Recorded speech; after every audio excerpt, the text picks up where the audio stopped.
Hindi hype ang kailangan para umasenso sa negosyong ito.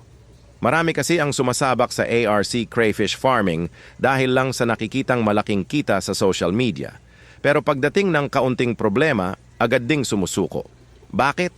Kasi nadala lang sa hype at akala nila madaling pera ito. Tandaan nyo, hindi nadadaan sa pasikat o pabilisan ang tagumpay dito.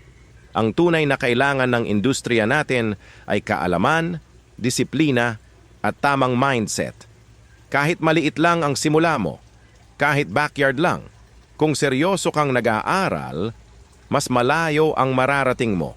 Hindi mo kailangang makipag-unahan. Ang mahalaga ay tama ang ginagawa mo.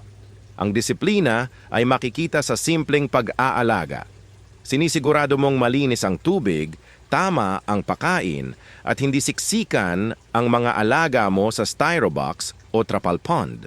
Dito nasusukat ang tunay na farmer. Wala sa laki ng puhunan, kundi sa tiyaga sa detalye.